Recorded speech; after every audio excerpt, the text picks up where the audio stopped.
Good afternoon, and thank you for joining the Oregon Employment Department's media briefing today. We are going to get started in just a couple minutes to give everybody time to join us. Okay, we're going to go ahead and get started. My name is Rebecca Gibson King. I am the Communications Director for the Oregon Employment Department. Today's speakers are State Employment Economist Gail Krumenauer, who will share the state jobs and unemployment report for March, and then Unemployment Insurance Director Lindsay Leahy. Both Oregon Employment Department Director David Gerstenfeld and Paid Leave Oregon Director Karen Manin-Hummelbaugh are also available to answer questions later on. Karen will be joining us by phone. A couple of quick notes before we get started. This call is being recorded, and we will post the recording online and send it to everyone who RSVP'd.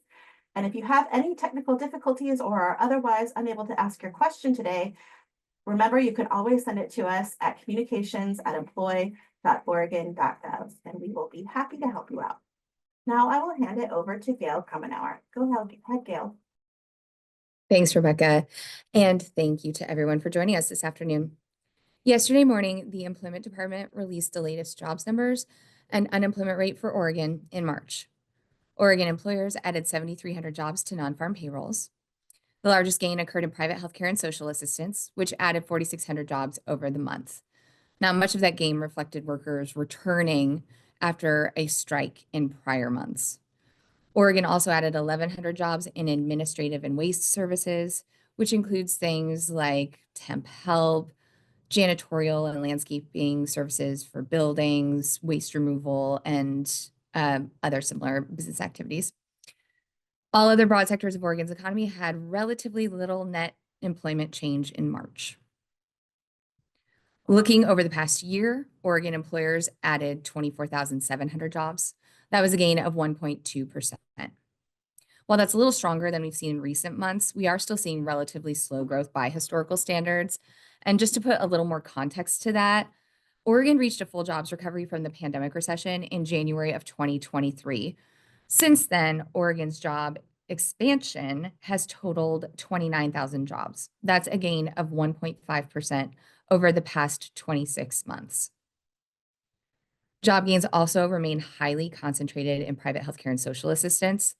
The sector added 18,400 jobs just over the past year, which was a gain of 6.2%. This concentrated growth in private healthcare and social assistance is an ongoing trend, and it's also similar to the national picture. The same sector has also been leading job growth in the U.S. for a while. Oregon's unemployment rate was 4.6% in March. That was slightly above the U.S. rate of 4.2%. Now, while 4.6% is still a relatively low unemployment rate for Oregon, the number of unemployed Oregonians and our unemployment rate have slowly drifted upwards over the past 2 years.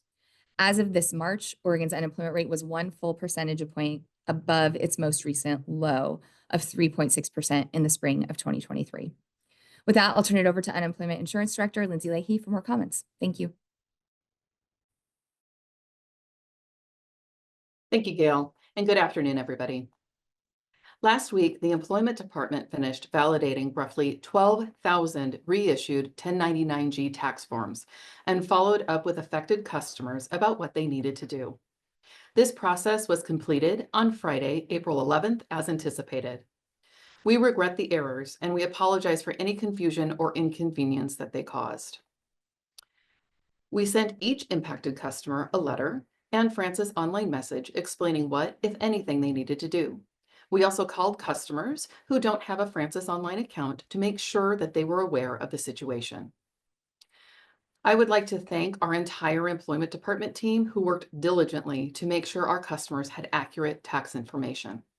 I would also like to thank the Oregon Department of Revenue for working closely with us to make it as easy as possible for customers who needed to amend their Oregon tax return, and for creating a dedicated page on their website with resources for affected customers. Again, we apologize for the confusion and inconvenience this caused, and we would like to thank our customers for their patience over the past few weeks. With that, I'll turn it back over to Rebecca Gibson King for the Q&A portion of the briefing. Thanks, Lindsay and Gail. I'll now start calling on members of the media in the order they've raised their hands. If you're joining us by phone, please make sure to hit *6 to unmute yourself. And as a courtesy, please limit yourself to one question and one follow-up question. And I'm going to wait to see if anybody raises a hand.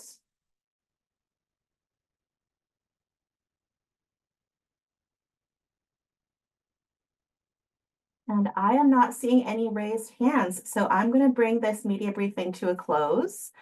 I'm going to remind everyone that we will send the link of this recording to all those who RSVP'd. We will also post it on the media page at oregon.gov/employ under news and agency information.